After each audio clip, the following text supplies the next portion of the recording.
Di era revolusi 4.0 menuntut berbagai kreativitas dan inovasi, maka Politeknik Negeri Banyuwangi hadir sebagai instansi pendidikan vokasi yang memiliki tekad untuk menjadi lembaga pendidikan tinggi vokasional yang bermutu, berkemampuan ilmu pengetahuan dan teknologi, inovatif dan berdaya saing, dengan harapan dapat melahirkan sumber daya manusia yang kompeten pada setiap bidangnya dan siap memenuhi kebutuhan dunia industri.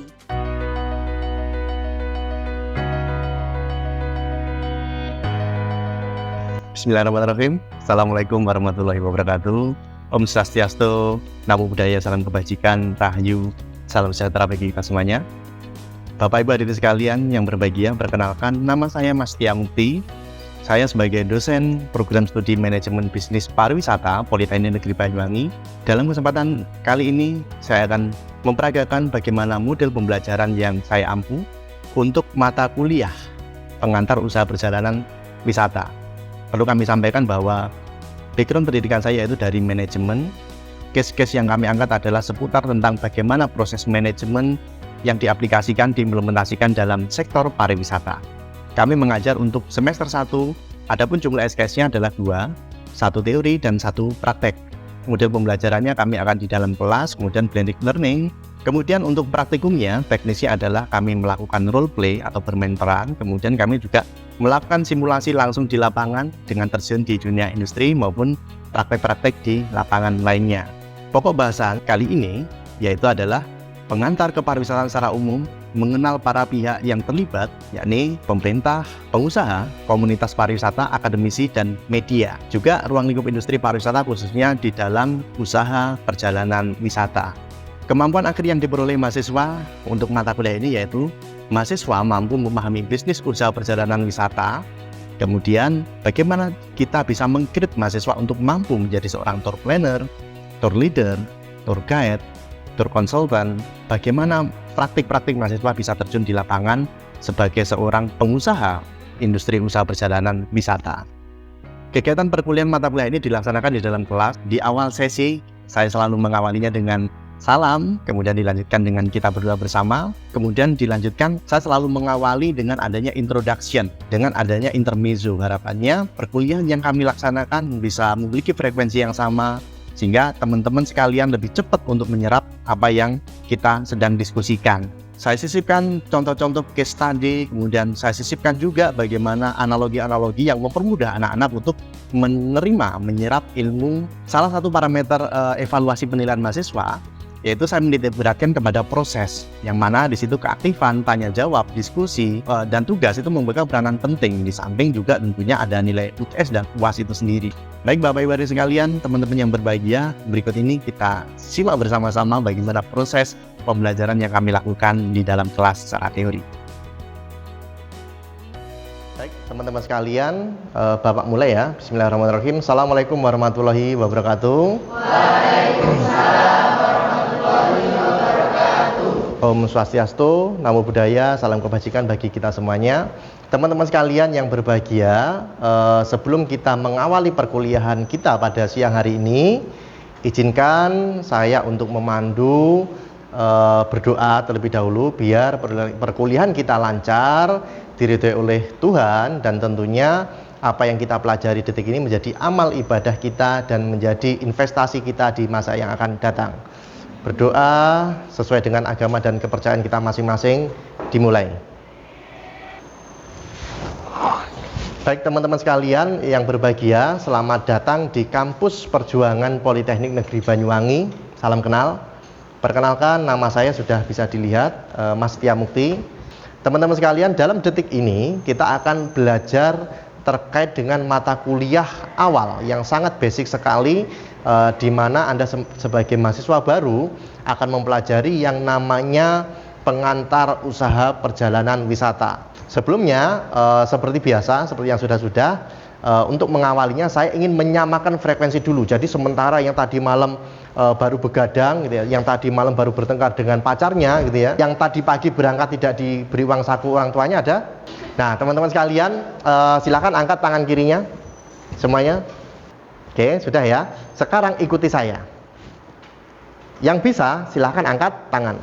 Teman-teman sekalian, ikuti instruksi saya, ya. Ting ting ting ting serut ting serut ting ting ting ting. Hayo. Yang bisa silahkan angkat tangan. Ting ting ting ting serut ting serut ting ting ting ting. Hayo. Yang bisa angkat tangan. Cek nanti dulu yang bisa. Ini sudah ada spoilernya ini. Silakan yang bisa angkat tangan. Yang salah tidak akan dapat nilai E. Salah apa benar? Salah, masih salah. Udah. Ada lagi yang bisa? Silakan. Nggak bisa, Pak. Nggak apa-apa. Silakan. Ting ting ting serut ting ting ting ting. Ya, itu ayam keserut gitu ya jadinya. Ya, benar apa salah? Salah. Kurang tepat. Oke, tepuk tangan untuk temannya dulu. Ada yang bisa? Mau nyoba? Boleh, silakan berdiri. Ting ting ting ting serut ting ting ting ting. Hayo. Salah apa benar? Kurang tepat. Ya, ikuti saya ya. Ting ting ting ting serut ting serut ting ting ting ting. Hayo. Ting ting ting ting serut ting ting ting. Hayo. Oke. Benar ya? Tepat. Oke, tepuk tangan untuk temannya. Oke, teman-teman sekalian. Jadi ada satu pelajaran inti bahwa jangan ke-distract dengan tangan, ya, jangan ke-distract dengan ucapan, tapi instruksinya jelas. Ikuti apa yang saya lakukan gitu. Oke, tepuk tangan untuk kita semuanya. Baik, teman-teman sekalian, sudah cukup. Guyonnya sudah cukup ya, sudah semangat. Yang awalnya ngantuk sudah mulai bergairah. Nah, itu salah satu bagaimana kita bisa membawakan suasana yang menyenangkan dalam setiap aktivitas kita. Ya, banyak hal ice break, intermezzo yang bisa kita lakukan. Dalam kesempatan siang hari ini, saya akan membawakan pertemuan awal untuk mata kuliah kita, yaitu pengantar usaha perjalanan wisata. Nah, di sini yang perlu kita pahami adalah what is the meaning of bisnis perjalanan wisata. Apa yang dimaksud dengan bisnis perjalanan wisata? Oke, teman-teman sekalian, kalau saya menyebut tentang usaha perjalanan wisata, kata-kata apa yang terlintas di pikiran Anda? Apapun itu. Guide, exactly. Menyediakan layanan. Bagus. Apa Mbak? Tour and travel. Oke, travel. Ada lagi? Tour guide, exactly. Homestay, maybe. Ada lagi? Oke, teman-teman sekalian, apa yang sudah disampaikan tadi sudah cukup mewakili bahwa pokok bahasan yang kita pelajari selama 1 semester ke depan itu diantara adalah bisnis perjalanan pariwisata. Yang saya tandai merah berarti yang kita bahas detik ini. Jadi kita akan mengeksplor segala sesuatu tentang bisnis perjalanan wisata. Yang berikutnya adalah reservasi and ticketing. Nah, masih awam kan istilah-istilah ini? Reservasi itu apa gitu ya, ticketing itu apa gitu ya. Nanti kita pelajari. Yang ketiga adalah perencanaan perjalanan wisata. Bagaimana caranya ya kita berperan as a tour planner, menjadi seorang perencana perjalanan wisata gitu ya. Kemudian mass tourism. What is that? Apa itu? Mass tourism, mass umum, publik, massa gitu ya. Tourism berarti pariwisata. Ya, pariwisata umum. Nah, jadi kalau kalian datang ke Pulau Merah, ke Taman Sri Tanjung, itu adalah orang-orang yang siapapun orang bisa datang ke situ effortless, tanpa membutuhkan tenaga ekstra, parkirnya deket, banyak rumah makan, orang bisa menikmati pemandangan apapun, tidak capek, toiletnya ada. Nah, itu adalah ciri-ciri mass tourism. Ya, siapapun bisa menikmati di situ. Sebaliknya, ada special interest. Special interest, minat khusus. Jadi ada destinasi wisata minat khusus. Artinya apa? Ketika tidak semua orang bisa menikmati destinasi itu, ciri-cirinya apa? Tempat parkirnya jauh, restorannya jarang, toiletnya terbatas, effortnya harus berat gitu ya. Contohnya Ijen, exactly. Kawah Ijen. Nah, Pak, bagaimana caranya kita mengidentifikasi apa perbedaan dari mass tourism dan special interest? Nah, salah satu indikatornya adalah ras terkuat di bumi itu siapa? Bu, Ibu, ayo. Sing ngomong itu lho Mbak ya. Yang ngomong ya temenmu lho ya. Ras terkuat di bumi itu di alam semesta itu adalah emak-emak. Ya, pasukan sen kiri belok kanan, Ketika ditubruk dia marah-marah, kamu itu gitu ya. Yang berikutnya adalah sustainable tourism. Nah, pariwisata berkelanjutan. Oke, kemudian sadar wisata. Nah, bagaimana kita menjadi pribadi yang sadar wisata? Ada nilai-nilai Sabta Pesona. Ada yang sudah hafal? Sabta Pesona? Belum ya? Oke, nanti kita pelajari bareng. Inventarisasi kepariwisataan. Apa saja sih inventaris yang masuk kategori kepariwisataan itu? Kemudian what is the meaning of Biro Perjalanan Pariwisata? Biro perjalanan dan agen perjalanan itu ibaratnya mata uang. Dia dalam satu satuan tetapi tupoksinya berbeda.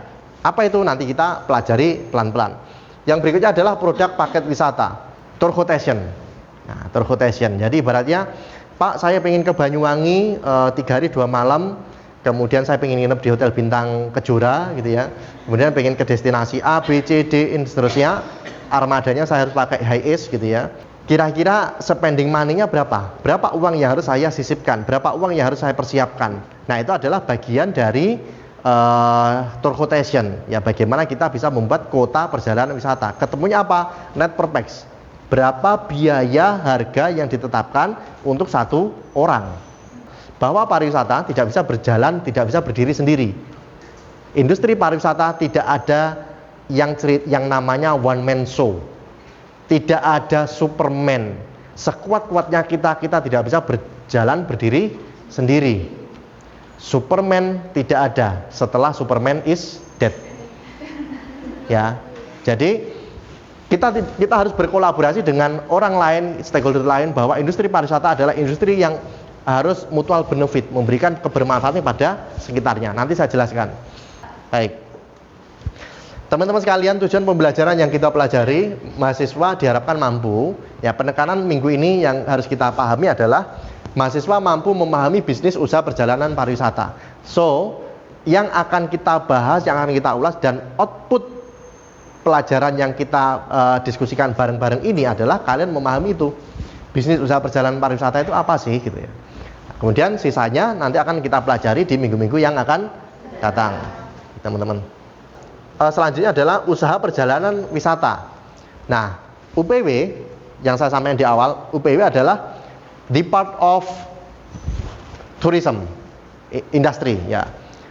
Usaha perjalanan wisata adalah bagian dari industri pariwisata. Banyak di dalamnya, ada perhotelan gitu ya, selain UPW, ada restoran, ada bahkan spa, itu juga bagian dari industri pariwisata. Jadi teman-teman sekalian, untuk lebih mempermudah bagaimana sih kita memahami usaha perjalanan wisata itu sendiri, secara teori sudah. Nah, sekarang ada pertanyaan menarik nih. Apa yang terlintas di pikiran Anda ketika saya bertanya siapa mereka? Calo. Sudah ada nih clue-nya, sudah ada kan? Ya, pura-pura nggak tahu kalian ya. Teman-teman sekalian, apa yang di pikiran Anda ketika saya bertanya, hal apa yang terlintas di pikiran Anda ketika saya menyebut calo? Curang? Why? Curang? Orang dalam? Pengen untung banyak? Mahal? Licik?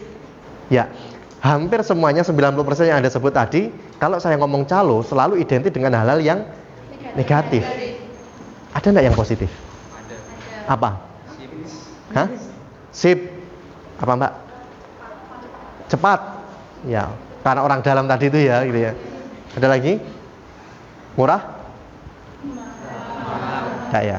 Teman-teman sekalian, bahwa kenapa kalau saya bertanya tentang apa yang ada di pikiran Anda tentang calo, selalu identik hal-hal konotasi yang bersifat negatif, ya. Orang yang seharusnya nyari tiket mudah karena semuanya diborong calo, akhirnya yang tersedia, yang available tiket menjadi kosong. Akhirnya mau nggak mau, tiket yang sudah kosong ini calo menjual dengan harga yang mahal. Akhirnya harganya mahal. Seakan-akan calo ini adalah seorang pahlawan yang dia merelakan tiketnya untuk dibeli orang lain. Sama seperti misalkan nyari SIM, ya, nyari SIM, ya, kasuistik, ya, di kabupaten kita mungkin dulunya pernah, ya, harga SIM itu kalau di undang-undang, di peraturan sudah jelas terpampang, tetapi dilakukan sedemikian rupa sehingga SIM ketika ingin bypass, dalam tanda kutip bypass, harganya menjadi semakin mahal. Tapi disclaimer ya, saya tidak menyebutkan case-nya di mana, siapa dan sebagainya.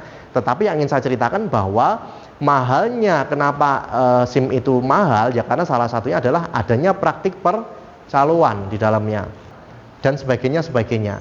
Nah, itulah yang akhirnya menstigmakan bahwa calo itu adalah profesi yang negatif. Bagaimana kalau kita hadapkan pada pertanyaan bahwa apakah industri usaha perjalanan wisata itu juga sebagai seorang calo? Ya, kenapa bisa iya, Mbak? Kenapa bisa iya? Oke, sekarang coba asosiasi negatif, konotasi negatif itu Anda hilangkan dulu. Coba secara harfiah kita pahami apa sih yang dimaksud dengan calo itu? Mempermudah. Mempermudah. Apanya yang dipermudah? Segala prosesnya. Segala sesuatu prosesnya, gitu ya. Kalau ngurusi sendiri kan ribet, Pak. Jadi Oke. Saya sebagai konsumen ketika ngurusi sendiri wasting time, buang-buang waktu gitu ya. Sehingga dengan adanya calo menjadi lebih mudah. Ya. Teman-teman sekalian, yang ingin saya sampaikan adalah industri usaha perjalanan wisata. Pertanyaannya adalah industri UPW adalah industri percaloan atau maklar? Jawabannya exactly. Tepat sekali. Wah Pak, berarti sama aja Bapak ini menciptakan kami untuk menjadi seorang calo, maklar. Nanti dulu. Kita harus mengupas satu-satu, kita harus memahami bahwa calo itu adalah konotasinya negatif di Indonesia. Tetapi satu sisi sebenarnya maklar atau calo itu adalah profesi yang kalau kita benar-benar bisa jernih itu adalah profesi yang mulia. Biro perjalanan wisata atau travel agent itu relatif tidak punya modal. Apakah mereka punya hotel sendiri? Tidak. Apakah mereka punya restoran sendiri? Tidak. Apakah mereka punya armada sendiri? Tidak. Apakah mereka punya destinasi sendiri? Tidak. Apakah mereka punya pusat oleh-oleh sendiri? Tidak. Loh, apa bedanya dengan calo? Sebenarnya industri usaha perjalanan wisata itu juga tidak ubahnya dengan praktik percaloan. Tetapi bagaimana kalian menjadi insan terdidik, insan akademisi yang menjadikan praktik percaloan ini menjadi profesi yang elegan, profesi yang halal, ya profesi yang membanggakan. Ibaratnya kalian sama seperti profesi yang lain, notaris dan sebagainya. Mereka punya kantor yang resmi gitu ya. Karena apa? Mereka membantu end user, konsumen akhir untuk ketemu dengan produsen. Perantaranya kalian. Nah, kalau kita ilustrasikan di sini, kita itu berada di tengah-tengah, teman-teman sekalian. Sebagai roda penggerak, sebagai gear penggerak. Contohnya apa? Bagaimana dengan makanan minuman? Teman-teman pernah pernah ke Surabaya, pernah naik travel? Pernah? Kalau kalian naik itu biasanya malam atau pagi? Malam. Ada sesi makan malam nggak? Di mana? Di Probolinggo. Coba amati, ya. Kenapa travel agent itu tidak sembarang tempat dia berhenti dan makan malam? Karena sudah ada kerjasama. Kenapa harus kerjasama? Ya karena itu simbiosis mutualisme. Rumah makan itu membutuhkan pemasukan tambahan. Kalau dia hanya buka warung mengadakan orang lewat berhenti makan, mungkin tidak akan sustain, tidak akan continue. Banyak rumah makan pesaing lainnya. Sehingga dia harus inovasi menawarkan paket-paket makan yang lebih murah kepada travel agent. Pak, gowo tamu sebanyak 10 orang datang ke sini, nanti Bapak tak kasih rokok, makan gratis. Kan gitu toh. Nah, kita memberikan benefit kepada travel agent. Sama, travel agent juga memberikan benefit kepada rumah makan. Paham? Oke. Nah, yang ingin saya tekankan bahwa usaha industri perjalanan wisata itu effortless, tidak terlalu butuhkan effort. Kalau kalian punya niat, sekalipun modal dengkul, yang penting adalah daya kreativitas kalian, daya inovasi kalian tumbuh, maka kalian bisa memiliki industri ini. Ini loh, gitu loh. Jadi konsumen merasa diuntungkan karena mereka hanya ongkang-ongkang, duduk diam, delongap-delongap gitu ya, dilema. Tapi mereka bisa mendapatkan akses ke semua yang mereka inginkan. Maka worth it. Ya setimpal. Apa yang mereka keluarkan, spending money yang mereka keluarkan, itu setimpal dengan result, dengan hasil yang mereka dapatkan. Teman-teman sekalian, I think enough, saya pikir sudah cukup apa yang sudah Bapak sampaikan. Sebelum Bapak akhiri, there is question? Silakan Mbak, boleh. Silakan berdiri. Saya berdiri. Baik, Bapak, terima kasih atas waktunya. Sebelumnya Sama-sama. perkenalkan, nama saya Anita Mayasari, biasa dipanggil Maya. Sebelumnya saya izin bertanya, kan dari penjelasan Bapak tadi mengatakan bahwa usaha perjalanan wisata bisa dikatakan praktek kecilnya dari percaloan. Nah, apakah tidak ada tanggapan dari pemerintah atau dari tim travel agent-nya? Kan sekarang di TikTok juga viral, kadang juga ada orang-orang yang bekerja di tour travelnya, terus habis itu kayak tahu oh ini warga asing, dia nggak tahu daerah sini, malah memanfaatkan hal tersebut untuk memerasnya, kadang malah harga-harga dinaikkan, terus dicarikan tempat-tempat yang pokoknya kayak diperas gitu loh Pak. Apakah tidak ada tanggapan dari tim pemerintah atau dari tim tour travel agent-nya? Soalnya juga sudah viral Pak. Baik, terima kasih Mbak Maya. Tepuk tangan untuk Mbak Maya. Ya, ada pertanyaan menarik ya. Ini true story. Ya, sebenarnya ini masalah ini selalu berulang sejak dulu sampai sekarang, tetap akan berulang dengan konteks yang berbeda-beda. Kebetulan sekarang ada media TikTok, ada sosmed yang lain sehingga cepat viral. Dulu banyak hal yang lebih ngeri dan tidak viral karena belum ada sosmed. Teman-teman sekalian, bahwa yang saya sampaikan tadi jangan dimaknai secara harfiah bahwa kita adalah calo yang pada umumnya negatif.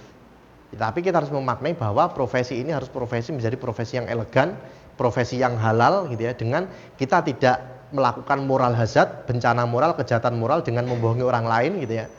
Tetapi bagaimana caranya kemampuan kita, koneksi kita itu bisa menjembatani orang lain siapapun dia kepada pihak-pihak yang terkait. Nah, sehingga apa ya? Ketika kita memberikan pelayanan maksimal, ada yang namanya trust. Ada yang namanya kepercayaan. Ketika orang percaya, dampaknya adalah customer satisfaction.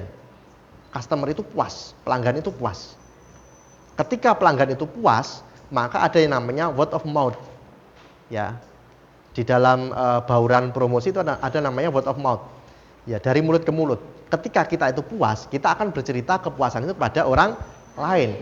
Itu bentuk soft marketing, bentuk pemasaran yang sangat halus. Kita tidak perlu ada mengeluarkan effort untuk mempromosikan ke lain, tapi ketika orang itu sudah puas dengan pelayanan kita, maka dengan sendirinya dia akan bercerita kepada orang lain. Tetapi sebaliknya, ketika seseorang itu tidak puas, maka hati-hati. Loh Pak, bagi saya nggak masalah Pak orang tidak puas, yang penting saya dapat uang banyak gitu ya. Hati-hati. Sekarang eranya disruptif, eranya adalah teknologi digital. Dunia menjadi borderless, tidak ada sekat wilayah, tidak ada sekat ruang, tidak ada sekat waktu.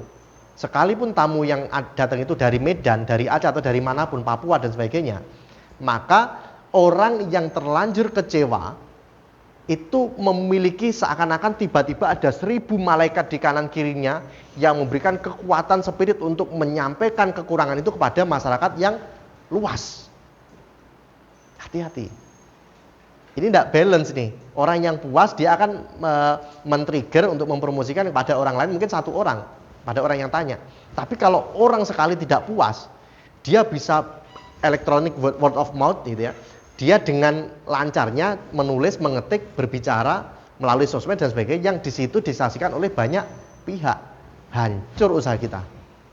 Teman-teman sekalian, ya, kalau kita memahami calo yang ada di Indonesia itu hal yang sangat negatif.